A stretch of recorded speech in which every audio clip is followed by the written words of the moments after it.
Artinya tentu hal ini seorang dokter mengkritisi yang sudah mungkin bukan berarti profesi Pak Dokter, bukan ya, tapi karena selaku akademisi ya. Salah satu yang Pak Dokter kritisi itu kira-kira apa yang urgennya seperti itu?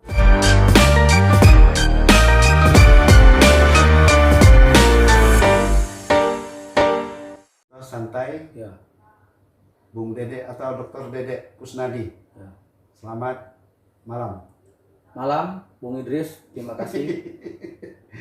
Terima kasih juga udah mampir di studio kita Bincang Kito. Ya, alhamdulillah luar biasa ya. Podcast Bincang Kito hari ini untuk Provinsi Jambi sudah mulai memberikan edukasi yang baik untuk masyarakat Jambi.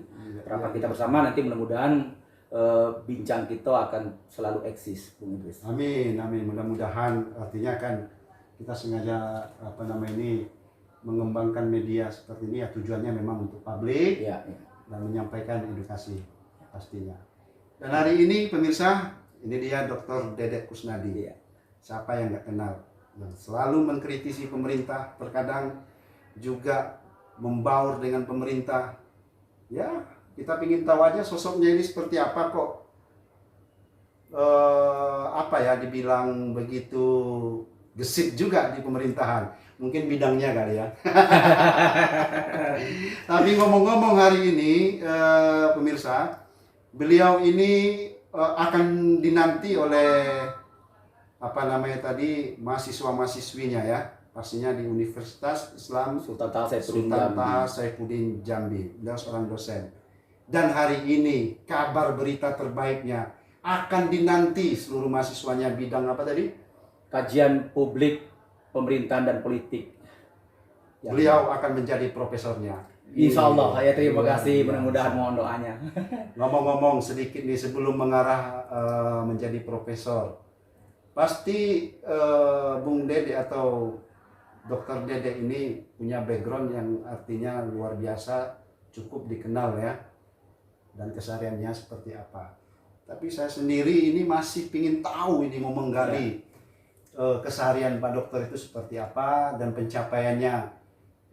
Garapan menjadi seorang profesor itu apa nanti ke depan, dan progres ke depan itu program profesor Pak Dokter itu terhadap mahasiswa-mahasiswinya apa nanti. Iya, baik. Tapi sebelumnya ingin tahu loh, Pak Dokter Dede ini asli mana ini?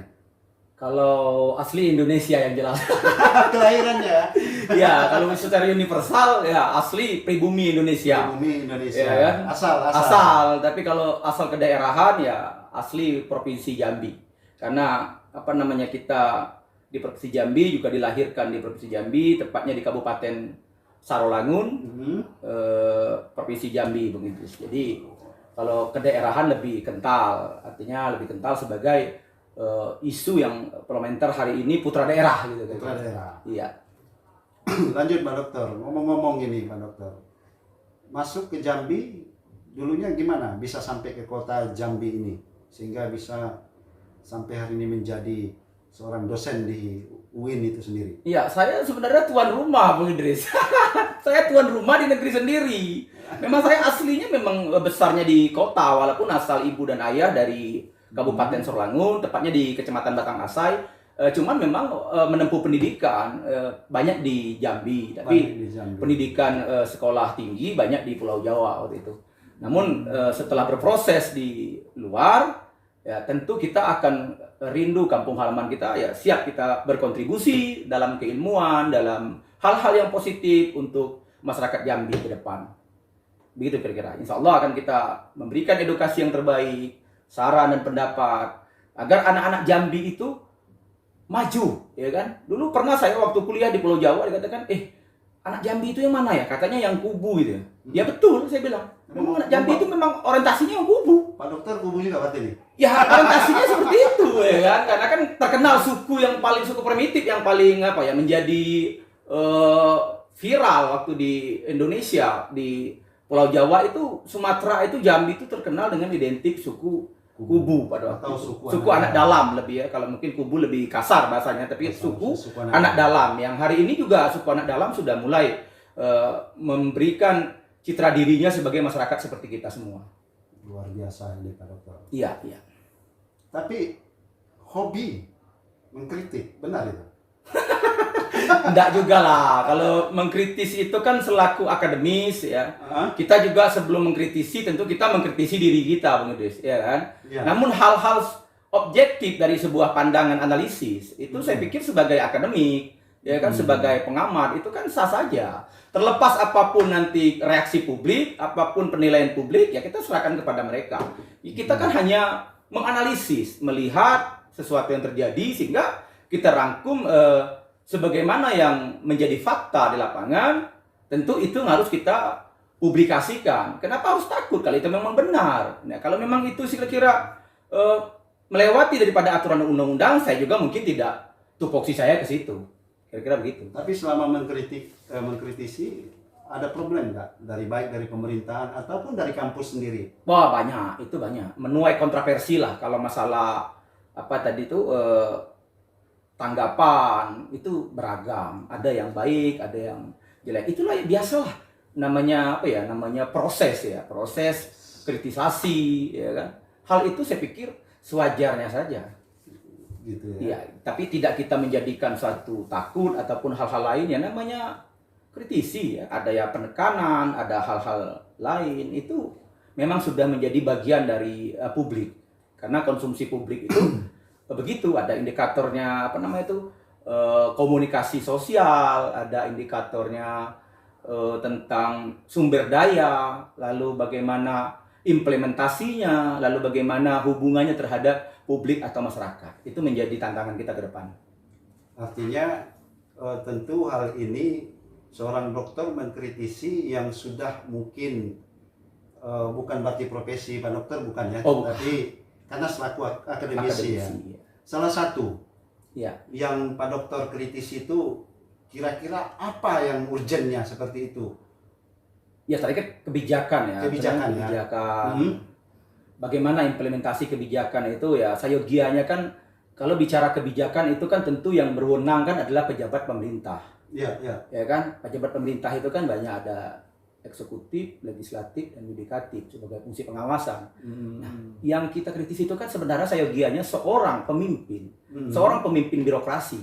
Ya. Itu orientasinya memang banyak masalah, artinya banyak menampung aspirasi masalah daripada masyarakat. Nah, kalau ada seorang politisi, seorang birokrasi, seorang pemimpin yang tidak mau dikritik, lalu yang tidak mau menerima masalah daripada masyarakat, berarti dia belum siap menjadi pemimpin. Begitu kira-kira. Pemimpin itu memang harus menyelesaikan satu masalah. Jadi orang yang datang kepada pemimpin itu tidak ada yang membawa yang tidak ada yang membawa hal-hal yang menjadi topik dari sebuah sebuah keniscahayaan bahwa itu adalah kepentingan. Namun lebih kepada membawa sebuah masalah yang terjadi, masalah pembangunan infrastruktur, masalah konflik horizontal, baik masalah-masalah yang lain. Nah, itulah yang dihadapi sebagai seorang kepala daerah atau seorang pemimpin. Bagaimana pemimpin itu bijak dalam menyelesaikan permasalahan-permasalahan yang terjadi, sehingga ada output dan input terkait kepada masyarakat. Nah, ini yang sangat kita apresiasi. Ya, artinya ketika ada masyarakat mengeluh terhadap pemimpin, masyarakat ingin bertanya, nah pemimpin wajib menjawab akan hal itu. Kira-kira begitu. Artinya siap tidak siap, pemimpin harus siap Harus dikritik. siap dikritik dan harus siap menyelesaikan konflik dan masalah. Itulah pemimpin. Ini dia Ya, seorang kira-kira dokter Dede ya. Tapi Pak Dokter, kita ingin tahu kembali sekilas background seorang dokter ini. Ya. Mungkin perjuangannya cukup alot ya. Ya. Bagaimana menempuh perjalanan itu Ya. sehingga dapat gelar doktor, hari ini diangkat menjadi dosen dan bahkan sebentar lagi diangkat menjadi profesor. Insya Allah, alhamdulillah, mudah-mudahan. Ingin tahu aja sedikit. Ya, Kapan? Ada waktunya? Kapan itu mau jadi diangkat profesor? Wah, itu Ada kita tanda-tanda? belum bisa memastikan ya, karena itu kan sebuah proses. Dari bagi saya gelar kehormatan itu tidak begitu penting. Ya, artinya, namun secara akademis memang hal itu menjadi orientasi mahasiswa dan mahasiswi dalam motivasi. Artinya, kenapa kita tidak bisa gitu ya? Artinya apa beda kita dengan yang lain? Intinya sebagai masyarakat, sebagai kaum muda ya, karena mungkin saya termasuk kategori kaum yang masih di bawah 40, artinya masih cukup dikatakan kaum muda. Artinya muda juga bisa bisa memberikan kontribusi yang positif, bisa maju. Artinya seperti itu. Jadi ini mungkin motivasi juga bagi generasi muda bangsa. Bahkan sebuah proses itu tidak akan mungkin mengkhianati hasil, ya kan? Nah, intinya berproses. Berproses. Iya, tapi kalau masalah nanti dapat gelar kehormatan guru besar, saya pikir itu angan-angan. Namun ya, kita harus berproses. Dan harus diwujudkan. Harus diwujudkan hal itu. Karena itu kehormatan dalam sub bidang akademis. Namun kalau di luar, ya saya ini termasuk dosen yang nyeleneh. Saya nggak perlu begitu penting hal-hal yang namanya sifatnya Tapi sangat kehormatan. penting. Tapi kalau itu didapat sangat penting Pak Dokter. Kenapa? Iya, iya betul. Ada gelar profesor muda. Iya. Alhamdulillah, insya Allah Ini ya. terjadi. Ya. Tapi ingin tahu, seandainya Pak Dokter diangkat jadi profesor, tentu Ya. punya visi misi dong. Ya, Ya tentulah. kan? Bagaimana mengayomi mahasiswa-mahasiswinya nanti? Ya, ya. Seperti apa nanti gebrakan Pak Dokter seorang profesor menghadapi mahasiswa-mahasiswi itu sendiri? Ya, kita kalau misalnya melihat dari beberapa sisi bahwa sebenarnya itu kan masalah keilmuan. Berangkat dari kalau masalah keilmuan berarti berangkatnya dari pendidikan. Kalau bisa bicara soal pendidikan itu harus memang mempunyai ciri dan warna khas. Nah, di Jambi ini kan memang belum ada itu profesor bidang kajian publik dan politik ya, atau pemerintahan. Ya, ya. Nah, ini mungkin menjadi warna baru daripada kehidupan sosial politik di Provinsi Jambi, khususnya di bidang pendidikan akademis. Ya, Ya kan? Kita tahu Jambi sudah mulai menjadi provinsi yang bisa sama rata dengan provinsi lain. Ya kan? Apalagi di tingkat kualitas sumber daya manusia di bidang pendidikan. Nah, Jambi juga banyak berdiri fakultas sosial politik hari ini. Bahkan di swasta juga ada jurusan politik dan pemerintahan. Nah, namun banyak juga yang bukan bidangnya juga bisa menjadi pengamat politik. Itu sah-sah saja karena artinya di luar daripada prediksi seorang pengamat itu tidak berbasiskan kepada ilmu sosial saja, namun bisa tingkatan-tingkatan lain selagi mampu merangkai daripada subanalisis tersebut. Nah, kembali kepada tadi mahasiswa, artinya memang bidang kajian publik dan politik ini kan boleh dikatakan jarang ya di Provinsi Jambi itu jarang. Bahkan belum ada yang profesor di bidang itu. Dan menjadi edukasi itu pun belum terjadi sampai saat Belum ini. terjadi gitu. Tidak banyak dosen yang berkecimpung di politik praktis di luar sebagai pengamat dan yang lain. Banyak cenderung ke akademis ya. Polanya ke penelitian akademik di kampus. Nah, mungkin saya memberikan warna baru yang muncul di permukaan yang di luar dari kampus ya. Ibarat kata orang itu lebih besarnya ekstrakurikuler daripada artinya di kampus gitu. Ya. Namun inilah namanya batasan selaku pengamat ya, juga selaku akademisi ya, kita harus memberikan dorongan-dorongan itu agar nanti yang lain-lain mahasiswa-mahasiswa kita bisa terpengaruh ingin menulis ya, menulis artikel, menulis buku, bahkan cenderung ada motivasi untuk memilah dari sektor kemajuan pendidikan di bidang sosial politik. Ini harapan saya nanti ke depan, bagaimana di Jambi itu memang ada sekolah politik yang akan menjadi. Memang Pak Dokter, politik harus sudah menjadi tuntutan atau bagaimana? Nah, ketika kita melihat kondisi hari ini memang sudah menjadi tuntutan.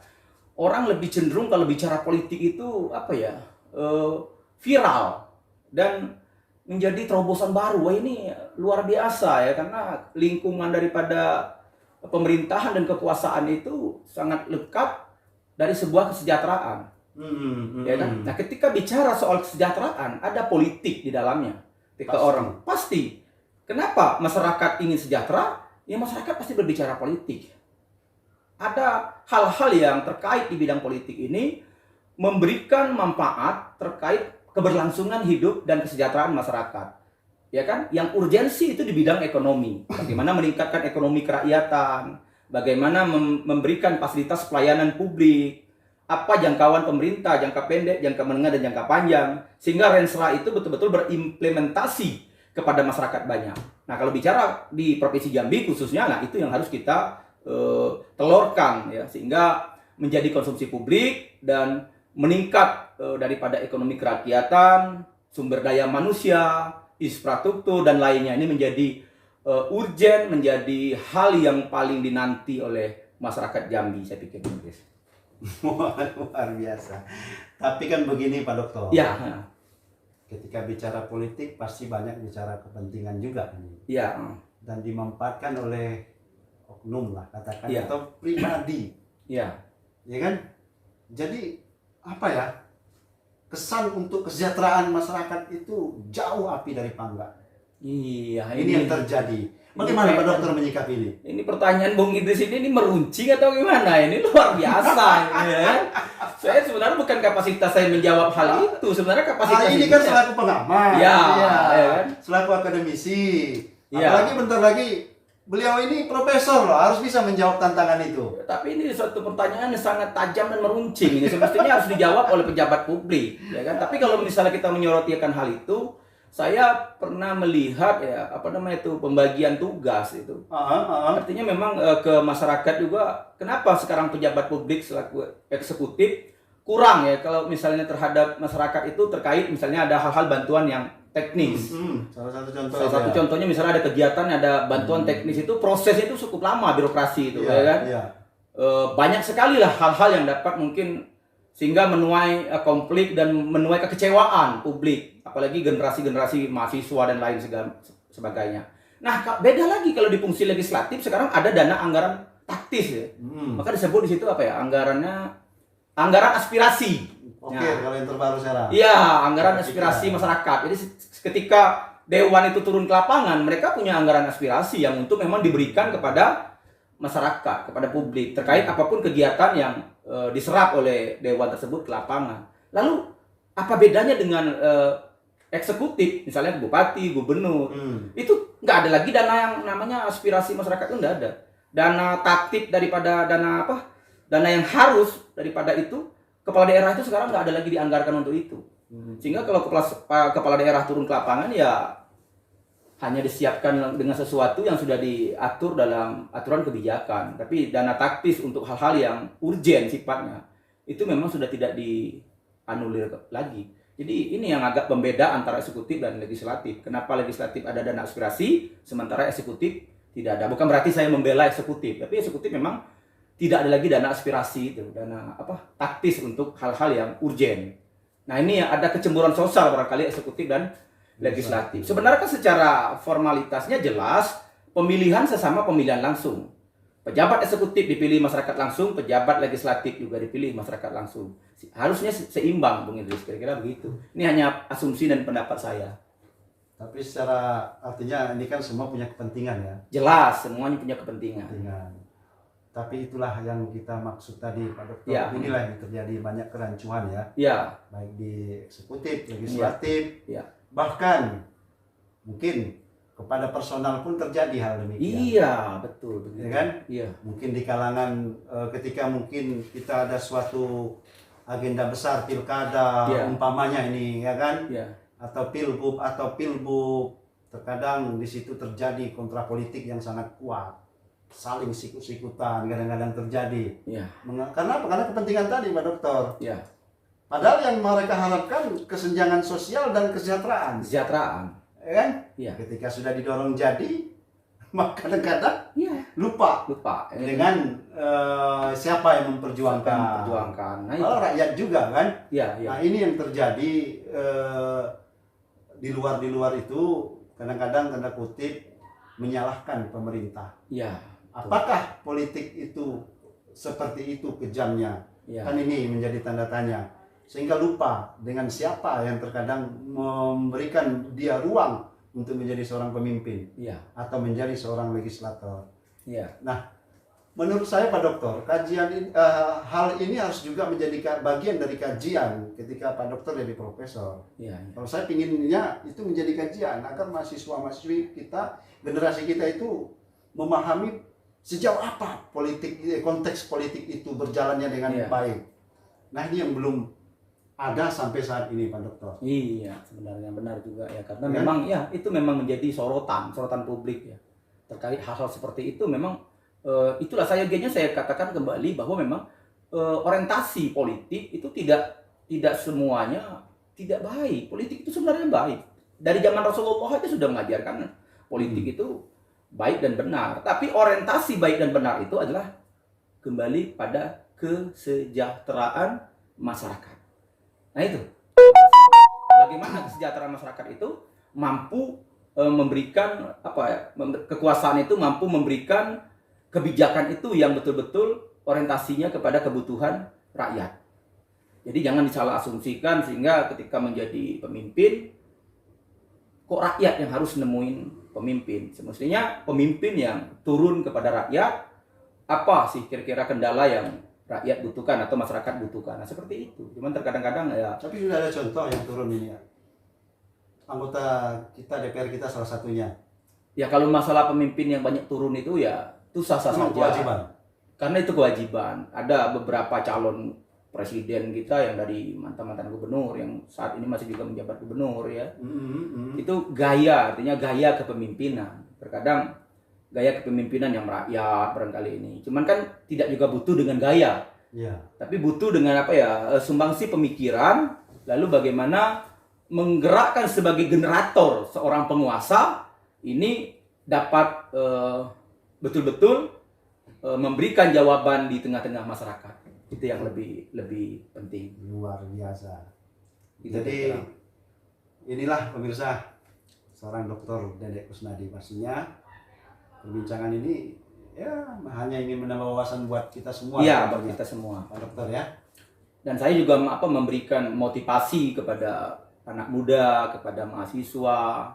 Teruslah menulis, teruslah berpikir yang positif, ya kan, agar generasi-generasi ke depan ini lebih punya sumber daya manusia yang lebih integritas, yang lebih daripada yang sudah-sudah. Mudah-mudahan ada lagi muncul nanti generasi yang terbaik. Baik Pak Dokter, Ya. waktunya ini saya sudah sangat puas hari Ya, ini bisa ya. berbincang dengan dokter. Terima kasih Bung Idris, terima kasih. Semoga apa yang menjadi pencapaiannya menggapai atau menanti profesor muda Alhamdulillah, insya Allah. untuk khususnya Ya.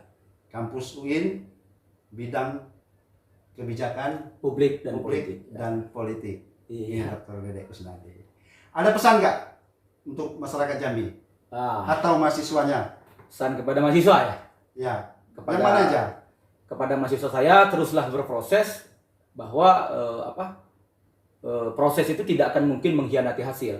Kepada masyarakat teruslah artinya memberikan tanggapan terkait daripada kebijakan pemerintah dan negara selagi hal itu tidak menyalahi aturan undang-undang.